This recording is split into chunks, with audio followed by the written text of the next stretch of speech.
حي على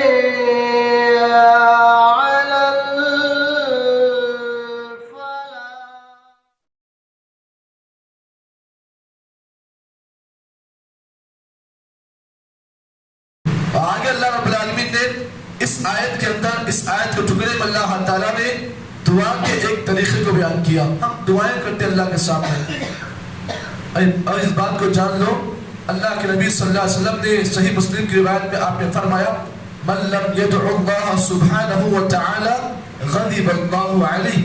نبی اکرم صلی اللہ علیہ وسلم نے فرمایا جب بھی کوئی بندہ اللہ تعالیٰ سے دعا نہیں مانگتا ہے تو اللہ غصے میں آتے ہیں. سسٹم دیکھیے، انسانوں کے سامنے جب ہم کوئی چیز مانگتے ہیں تو انسان غصے میں آتا ہے، لیکن اللہ تعالیٰ بولتا ہے مانگو میرے سامنے، مجھے خوشی ہوتی ہے. ہم کیا کرتے ہیں؟ اللہ کے سامنے نہیں مانگتے ہیں، اللہ کے سامنے دعا نہیں مانگتے ہیں. ہم سمجھتے ہیں کہ ہم سب کچھ ہیں، اللہ سے کیوں مانگے؟ ہمارے پاس پیسہ ہے، دولت ہے، مال ہے، جائیداد ہے، سب کچھ ہے.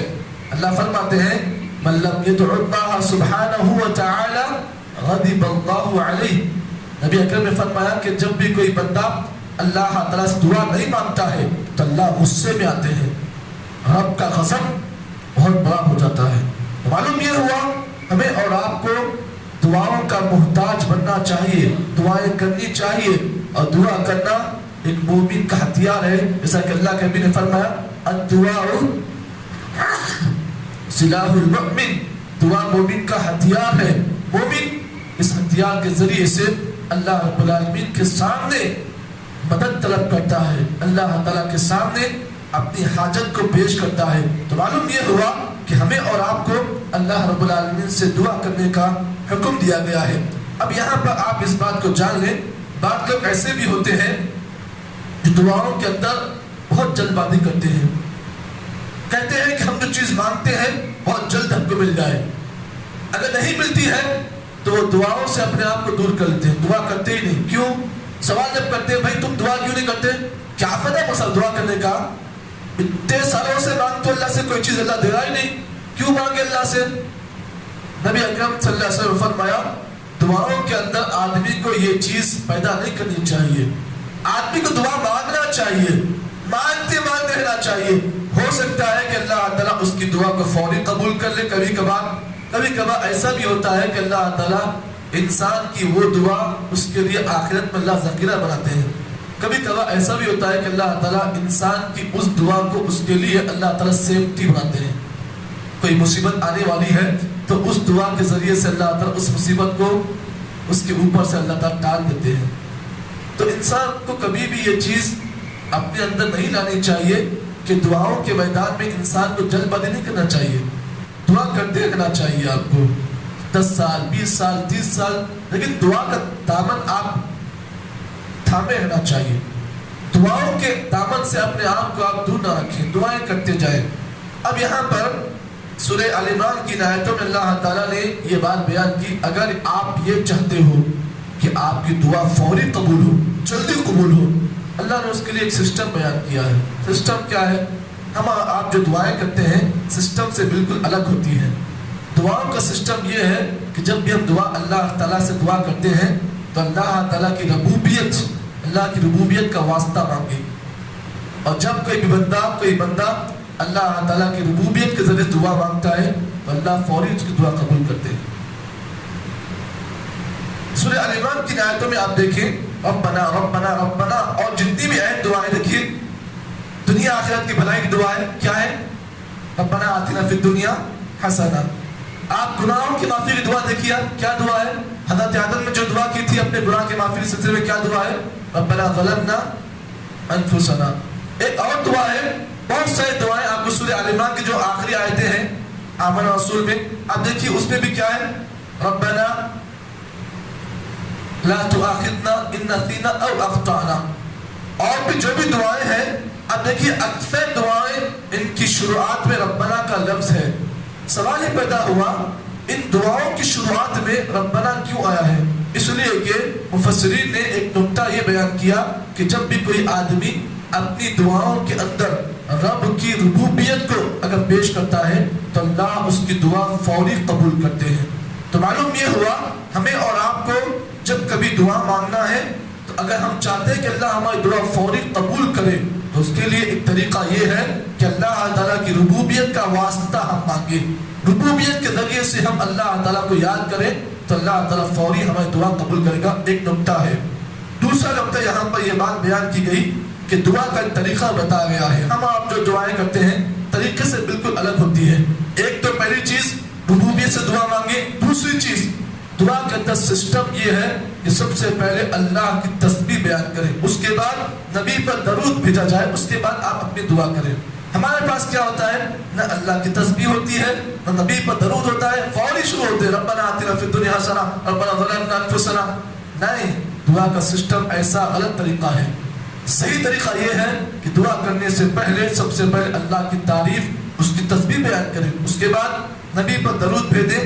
اور تیسری چیز اپنی جو دعائیں ہوتی ہیں سب سے پہلے اپنی دعائیں ہیں, اس کے بعد امت مسلمہ کے حق میں جو دعائیں ہیں اس کو آپ پیش کریں. یہ دعا کا طریقہ ہے. اور صحابہ اور نبی اکرم صلی اللہ علیہ وسلم اس طریقے سے دعا مانگا کرتے تھے. جیسا کہ صحیح مسلم کی روایت ہے جس کے راوی حضرت فضالہ بن عبید رضی اللہ تعالیٰ عنہ ہیں, فرماتے ہیں سمع رسول صلی اللہ علیہ وسلم, اللہ کے نبی کے سامنے ایک واقعہ پیش ہوا.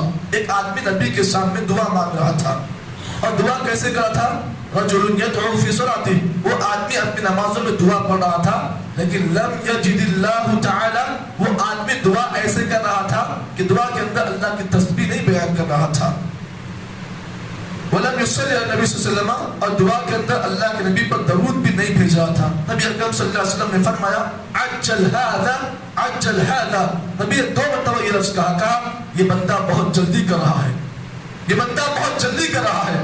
نبی کے سامنے دعا مانگ رہا ہے, اور دعا کیسے مانگ رہا ہے, نہ اللہ کی تعریف بیان کر رہا ہے نہ نبی پہ درود بھیج رہا ہے. نبی نے اس کی دعا کا اس طریقے کو دیکھا, آپ نے کہا عجل ھذا, یہ بندہ بہت جلد بازی کر رہا ہے.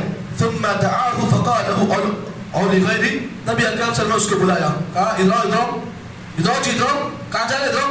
اس کے بعد پھر آپ نے کہا اذا دعا فيبدع بتمجيد ربه, اے بندے, اے اللہ کے بندے, ادھر تو ادھر, جب بھی دعا مانگنا ہے اللہ تعالیٰ سے سب سے پہلے اللہ کی تعریف بیان کر. پھر اس کے بعد آپ نے کہا والسلام علیہ, اس کے بعد نبی پر جو ہے درود بھیج, نبی کی تعریف بیان کر. اس کے بعد ثم یصلی نبی صلی اللہ علیہ وسلم, اللہ کے نبی پر درود بھیج. ثم یدعو بما شاء, اس کے بعد جو بھی دعا کرنا ہے کر لے. تو معلوم یہ ہوا دعا کا یہ سسٹم جو ہمارے پاس ہے وہی چیز اس آدمی کے اندر تھی جس کو نبی اپنے آنکھوں سے دیکھ رہے تھے. تو معلوم یہ ہوا اگر ہم اس سسٹم کے ذریعے سے اللہ کے سامنے دعا مانگتے ہیں, 60 سال تو دور کی بات, 100 سال بھی آپ دعائیں کر لو اللہ آپ کی دعا قبول نہیں کرے گا. سسٹم ہے, جس طریقے سے ٹریفک کا ایک سسٹم ہے, اگر ٹریفک کے سسٹم خلاف ورزی کرو گے تو آپ کو جو ہے تکلیف جھیلنی پڑے گی. اللہ تعالیٰ سے دعا کا سسٹم ہے, اس سسٹم سے آپ دعا مانگے اللہ تعالیٰ سے. من منی دعائیں کر رہے ہیں, جو چاہے دعائیں کر رہے ہیں, فلموں میں دیکھتے ہیں فوری دعا قبول ہو جائے, نہیں ایسا نہیں ہوتا ہے. وہ فلم ہے, یہ حقیقت ہے. فلم میں جو ہوتا ہے وہ باطل چیزیں ہوتی ہیں, لیکن یہ حقیقت کی زندگی ہے. یہاں پر جو آپ مانگتے ہیں ضروری نہیں کہ ہر چیز آپ کو مل جائے.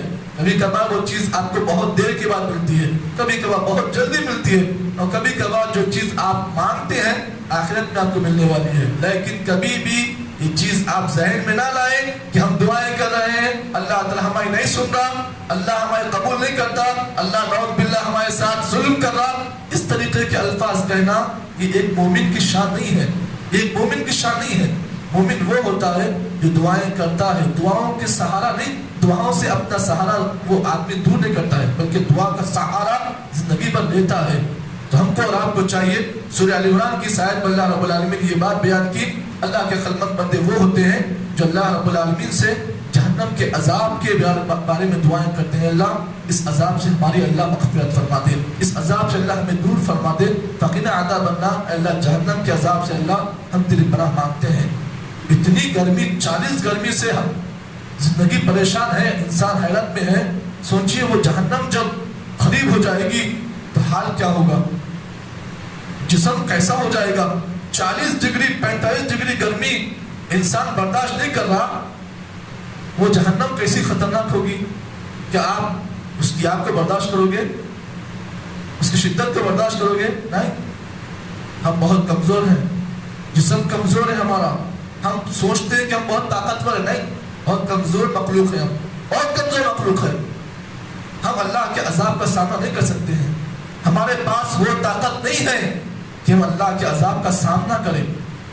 اسی لیے بہتری سلامتی اسی میں ہے کہ زندگی بھر اللہ تعالیٰ سے جب بھی دعائیں مانگو اس جہنم کے عذاب کے بارے میں اللہ سے دعا کرو کہ اللہ اس عذاب سے اللہ ہماری حفاظت فرما دے۔ عقل مند آدمی جب بھی اللہ سے دعا مانگتا ہے تو جہنم کے عذاب کے پناہ کے بارے میں دعائیں کرتا ہے۔ یہ تھی سورہ آل عمران کی اس آیت کی تفسیر جو آپ کے سامنے پیش کی گئی۔ آگے اللہ رب العالمین نے اور بھی دعائیں پیش کی ہیں جو بڑی اہم دعائیں ہیں، بڑی اہم دعا۔ ہر دعا کے بارے میں اللہ رب العالمین نے بہت سارے نکات بیان کیے ہیں۔